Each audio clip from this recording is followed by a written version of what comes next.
Hey guys! I'm part of a ton of Facebook groups, but very recently I've been noticing one big issue when it comes to one particular group. One major issue that I've been noticing very much recently is the fact that a lot of people are being taken advantage of. Now when it comes to a particular product, sometimes within these groups people go ahead and trade, or they sell, or they purchase items from another member that is part of the same group. And unfortunately there is a handful of douchebags that have to go ahead and ruin it for the rest of us. And I wanted to give you guys a little bit of my tips to help you out in the future if you ever thought about selling or even trading or purchasing from another person. When it comes to purchasing or selling or trading online to a person, especially that you do not know, you need to take a lot of precautions. So once your product is posted and you start getting responses from other people, try and remember these little points that will help you out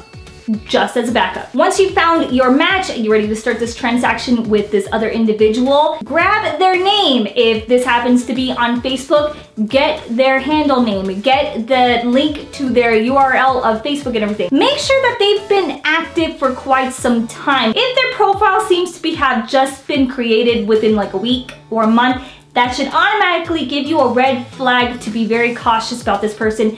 And quite possibly it's some sort of bot, or it's somebody who's just creating a profile to scam other people. If it's on Facebook, make sure you grab the names, take tons of screenshots of their friends' activities, group activities, try and see what other groups that they're part of. If you notice like a certain trend, that should raise off a little bit of a red flag there as well. Copy down the URL, copy down any type of information that could help you out in the future. Once you've established that you think the person is okay and they're safe and it's okay to continue with this transaction with this individual, start a whole conversation off with them in a PM or something, some sort of like message. Get all their information, their address, their phone number, anything. Any type of information about this other individual would be fabulous. Also, if they do give you an address, try to look up its location, because the majority of the time people give you a fake location. Sometimes it turns out to be a warehouse or some place that has been idle for a really long time. Another backup to include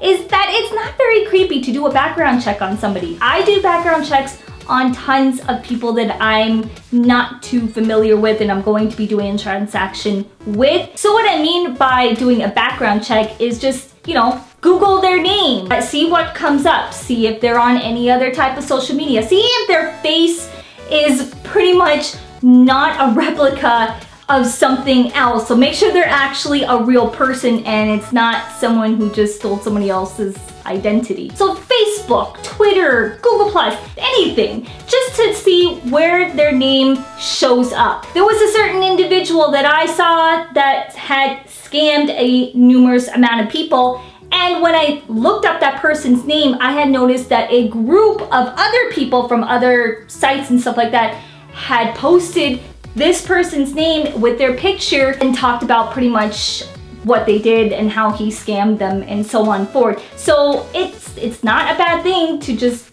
take 2 seconds and look up this person's information to just make sure that other people are not saying, hey, red flag here, this person's a scam artist, don't trust them. It's kind of like if you go to Yelp to look up a business information and look up other people's reviews to make sure that I'm not gonna get food poisoning or something, you know? Last final tip is that once you have established that this person is not a scam artist or not a bot, and there's someone that you think that can be trusted and you're ready to go ahead with the P information transaction part, try and avoid using any types of cash. Do not try and meet up anywhere. Craigslist has kind of been a little iffy. If you're gonna try and do like the whole meetup thing, try to go somewhere where it's publicly known. So I have met in front of a police station, in the mall, somewhere where other people can, you know, identify faces and you overall feel safe. If this is a transaction that you are doing online, try and use a very trustful account like PayPal,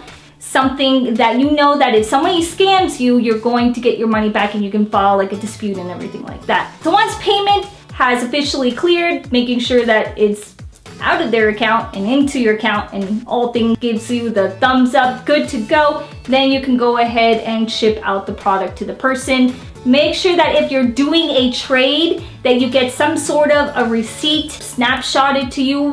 It's very helpful if you get the person in the picture with the product and the receipt. That way you have just visual proof of like the person exists and the person has the product. Maybe if you like, you can have them write your name on it. Some sort of like identifying visual thing to help you so that you can keep that with your records. And along with the trading, if you are shipping out your product, make sure that if they actually do ship out and show you the tracking receipt number, just pop in that tracking code and see if it's actually a real one, because there has been some people kind of smart out there that have been sending false tracking numbers. So make sure it's an actual tracking one and not one from like previous transaction. I have to take note that there really isn't a 100% accurate, foolproof plan to make a transaction go smoothly. There's always going to be bumps. There's always going to be one person one step ahead of you, one step smarter than you,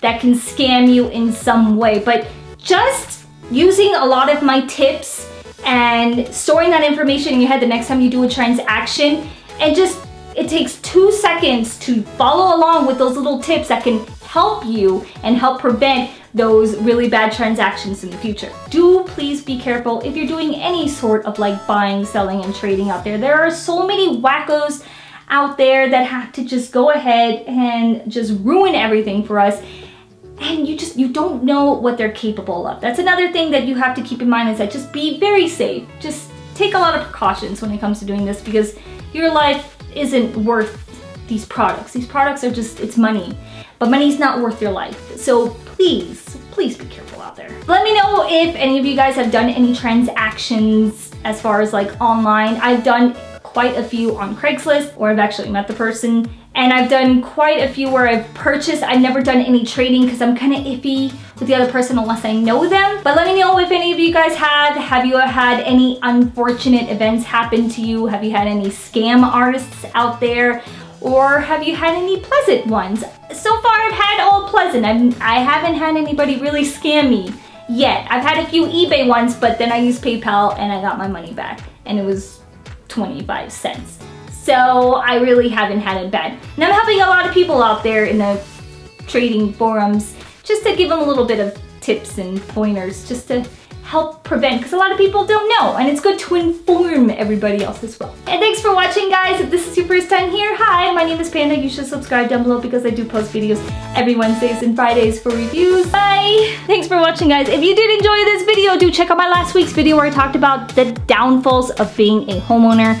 Ironically, with this air conditioning being broken, that should be included in the downfalls of being a homeowner, because I don't have a maintenance man on call. Like, I need to snap my fingers and a maintenance genie needs to pop up and fix this because I'm dying. But yeah, click on the video. I don't know which side it is. It's too hot to know it's too hot. Make sure you do subscribe and follow me on my social media stuff, and yeah, bye!